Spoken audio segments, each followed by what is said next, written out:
नमस्कार दोस्तों, मैं हूं राहुल सैफ। लीगल चैनल में आपका स्वागत करता हूं। दोस्तों, आज का जो जजमेंट है इसके बारे में अगर मैं बात करूं तो मैं आपको एक बात बता देता हूं कि इसके बारे में एक गलतफहमी मैं आज दूर करूंगा। वो है 125 के सीआरपीसी के मेंटेनेंस के बारे में। अक्सर लोग कहते हैं कि बस ये अर्जी लग जानी चाहिए पत्नी के थ्रू तो बस फिर मेंटेनेंस बन रहा है, तय हो चुका है कि मेंटेनेंस लगेगा ही लगेगा। और इस गलतफहमी के शिकार होकर कई लोग इस मेंटेनेंस को बाकायदा चुकाने की कोशिश करते हैं। ये विरोध ही नहीं करते हैं कि उनके साथ बहुत सारी क्रूरताएं, जातियां, गलतियां पत्नी ने की है। इस बात को भी कहीं ना कहीं छिपा लिया जाता है सामने वाली पार्टी के थ्रू कि वह तो खुद ही आपके साथ नहीं रहना चाहती, बल्कि वो तो ये सोच रही है कि ठीक है, भागते भूख की लंगोटी तो खोल रहे हैं, तो वो ही आपके साथ किया जा रहा है कि हमें रहना तो है नहीं, केस लगाकर हम कुछ पैसा तो एक्सटॉर्ट कर लें। मैं बात कर रहा हूं उन औरतों की जो घर नहीं बसाने के बहाने झूठे केस लगाते हैं। यहां मेरा संदर्भ पीड़ित महिलाओं से नहीं है, जिनके पास पूरे तथ्य हैं, सबूत हैं, मजबूती से उनके पास कुछ ना कुछ अच्छा स्थिति बनती है। पर मैं बात उन लोगों की कर रहा हूं जो छोटे मोटे झगड़ों को बहुत बड़ा रूप दे देते हैं, जो 498 के अंतर्गत ही नहीं आता, तो उनके मेंटेनेंस किस बात की। सेम यही केस आज इस जजमेंट में आपको देखने और सुनने को मिलेगा। और इस जजमेंट को आप थोड़ा गहराई से पढ़िएगा, क्योंकि इसमें 125 सीआरपीसी के मेंटेनेंस के बारे में इतनी अच्छी बातें की गई हैं कि चाहे इस पूरे जजमेंट की स्क्रिप्ट जो स्टोरी है वो उसका बेसलाइन आपसे मिले ना मिले, पर जिस तरह से इसके अंदर डिफाइन किया गया है 125 सीआरपीसी में मेंटेनेंस लेने के तरीके को, वो सबसे ज़्यादा ज़रूरी है। तो जजमेंट को मेरा वीडियो देखने के बाद गो थ्रू भी कीजिएगा। दोस्तों, मैं आपको सूचना दे देता हूं, बता देता हूं कि हम इसी तरह के कुछ फ़ायदों के लिए अपने कोर्सेज चलाते हैं। ये एजुकेशन पर्पस से होते हैं। जितनी एजुकेशन आपके पास आएगी, जैसे अभी आप ऑनलाइन भी लेते रहते हैं, यूट्यूब्स वगैरह पे कुछ लिटरेचर वगैरह भी पढ़ते हैं, इसी तरह से कुछ फिजिकल अपीयरेंस में भी आपको हम नॉलेज प्रोवाइड कराने की कोशिश करते हैं, जो कि एक यूनिक सेंस क्रिएट करता है आपके अंदर कि आप किसी भी तरीके से इन केसेस से जल्दी और तेज़ी से बाहर आएँ। आपके एक अलग तरीके की सोच को डेवलप करता है। इसमें हमारे क्रैश कोर्सेज हैं जिनके अंदर प्री रिकॉर्डेड वर्जन्स होते हैं, उनको आप जाकर ज्वाइन कर सकते हैं, वो आपको फ़ायदा देंगे। मगर अगर आप चाहते हैं कि हम लोग आपको पर्सनली ट्रीटमेंट दें और गहराई से इस पूरे केस को समझकर और आपकी क्षमताओं को विकसित करके जल्दी से जल्दी केसेस से बाहर लाएँ, तो वो मेन कोर्सेज का पार्ट हो सकता है। उसमें हम पर्सनल ट्रीटमेंट्स के अकॉर्डिंग इंडिविजुअल आपके केस की डिज़ाइनिंग करते हैं कोर्स की। अगर आपको लगता है इंस्टेंटली अभी किसी वैधानिक समस्या में आप फंसे हुए हैं, विधिक समस्या का अगर आप सामना कर रहे हैं, तो उस लीगल रेमेडी के लिए आपको इंस्टेंटली अगर कोई बातचीत करनी है तो यहाँ पर व्हाट्सएप नंबर है। इस व्हाट्सएप नंबर पे सिर्फ मैसेज डालिए। उस व्हाट्सएप नंबर पे जब आप मैसेज डालेंगे तो वहाँ से आपको रिवर्ट एक जवाब आएगा जिसके अंदर पूरी प्रक्रिया समझा दी जाएगी। अपॉइंटमेंट लेकर आप बात कर सकते हैं। तो अब मैं बात करता हूँ आज के इस बेहतरीन जजमेंट की, जो कि कहीं ना कहीं 125 सीआरपीसी में आपके अंदर के ज्ञान चक्षुओं को खोल देगा। एक गहराई, एक समझदारी आपके अंदर मेंटेनेंस केस को लड़ने के लिए पैदा करेगा। दोस्तों, जो वीडियो है इसको लगातार देखिएगा। बोनस टिप भी हम इसके पूरे एंड में देंगे, तो वहाँ पर आपको समझ में आएगा कि इस जजमेंट के अलावा 125 सीआरपीसी आपको किस तरह से फ़ायदा दे सकता है आपके केस में, और अगर गलत और झूठा केस आप पे लगाया गया है तो आप कैसे वहाँ से निकल कर आ सकते हैं। तो अब मैं ज़रा जजमेंट की बात करता हूँ। इस केस में पत्नी ने 2011 में अपने पति पर सीआरपीसी के सेक्शन 125 के तहत मेंटेनेंस का मुकदमा दर्ज करा दिया। पत्नी का कहना है कि उसकी शादी पति से 1991 में हुई थी। उसके बाद पति और उसके ससुराल वालों ने उसे मानसिक और शारीरिक रूप से प्रताड़ित किया, साथ ही उसको घर से भी निकाल दिया।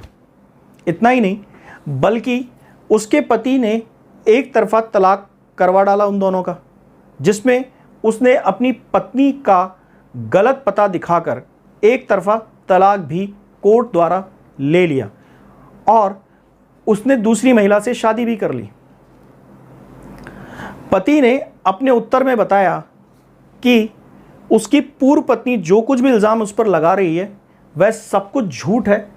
पत्नी के क्रॉस एग्जामिनेशन में यह बात भी सामने आई कि दोनों की शादी 1991 में हुई थी।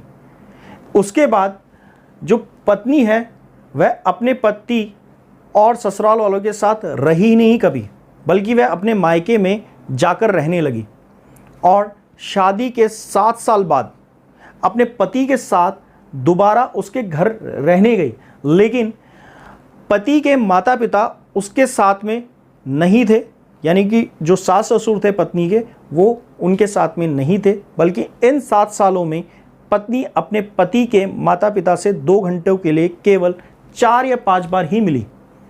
इसके अलावा वह कभी भी अपने सास ससुर के साथ नहीं रही। तो ये तो कॉमन प्रैक्टिस देख ही रहे हैं आजकल, जिन लोगों को घर तोड़ना होता है, ये उस टाइम से चली आ रही है बीमारी कि सास ससुर को तो बर्दाश्त ही नहीं कर सकते हैं ऐसे लोग। क्रॉस एग्जामिनेशन में ये बात भी साफ हुई कि शादी के 7 साल बाद दोनों पति पत्नी ने मिलकर एक घर बनवाया, जिसमें दोनों पति पत्नी का हिस्सा भी था।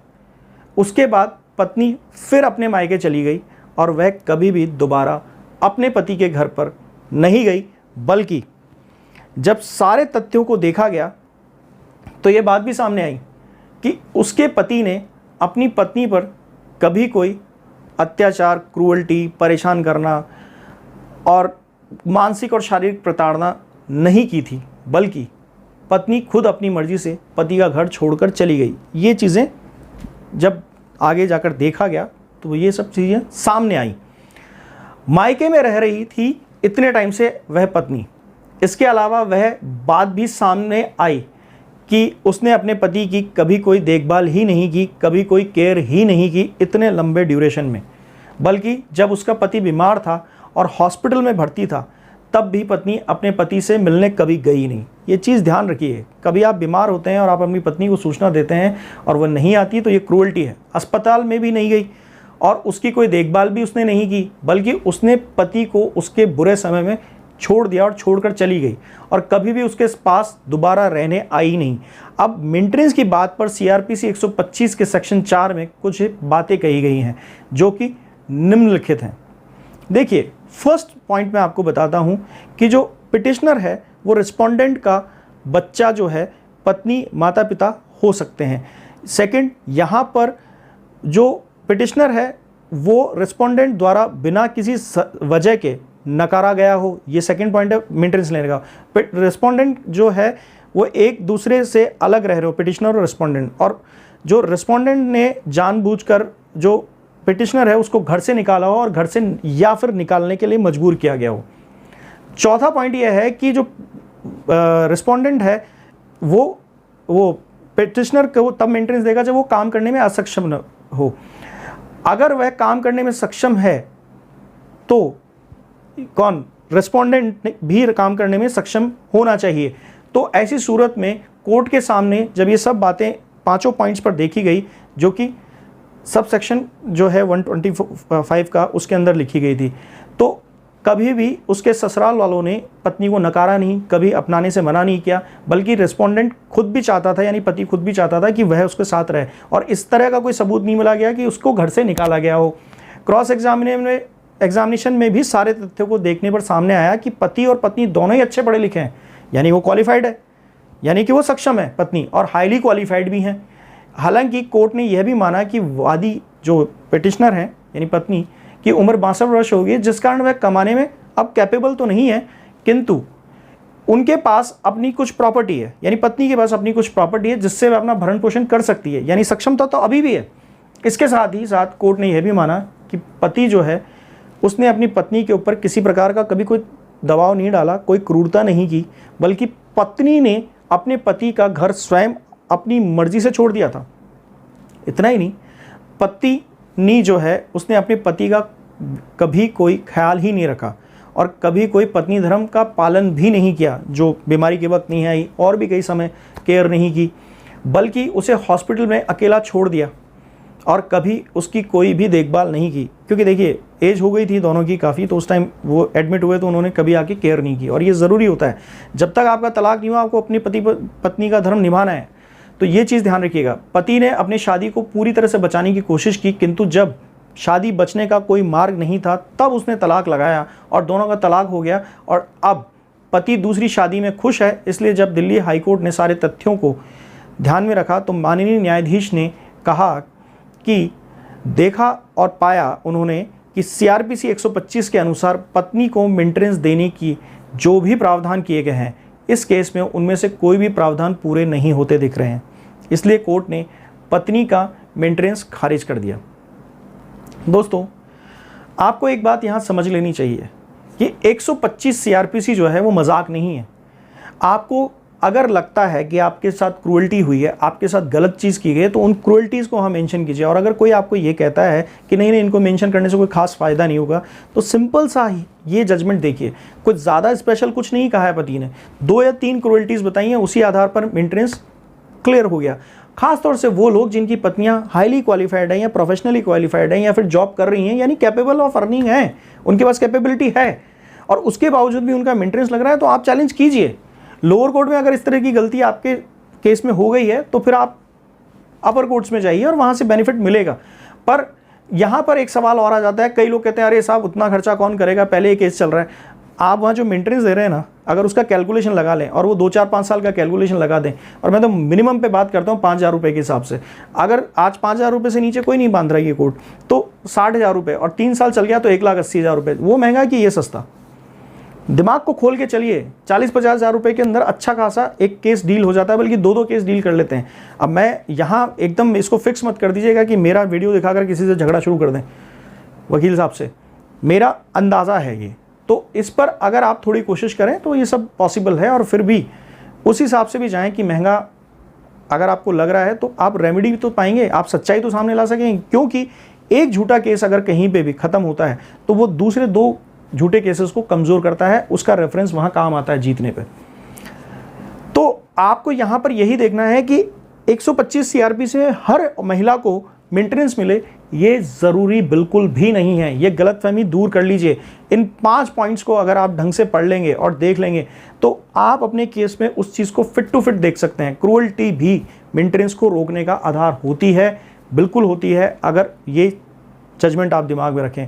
कहीं भी मैंने ये नहीं कहा कि अगर पत्नी सेवा करने नहीं आई, इसके अलावा भी पत्नी ने आपको दुत्कारा है, बदनाम किया है, परेशान किया है, उस क्रूअल्टी को भी अगर स्ट्रांगली आप रखेंगे तो आप मॉरल ग्राउंड्स पे आराम से अपना मेंटेनेंस रुकवा सकते हैं, बशर्ते पत्नी पति धर्म का पालन नहीं कर रही है, गृहस्थी को पालन नहीं कर रही है, तो फिर ऐसी सूरत में उसे मेंटेनेंस लेने का हकदार नहीं माना जाता। दोस्तों, आज का वीडियो कैसा लगा? लाइक शेयर सब्सक्राइब ज़रूर कीजिएगा। जो नए लोग हैं वीडियो देखते हैं और जो पुराने काफ़ी टाइम से देख रहे हैं पर एक उंगली का बटन दबाने का मेहनताना हमें नहीं देना चाहते, तो यहाँ सब्सक्राइब कर दीजिए। हमें बड़ी खुशी होगी आप सब्सक्राइब करेंगे तो, और अंदर से अपनी मेहनत का कोई एक रिवॉर्ड मिलता हुआ दिखेगा। Thank you.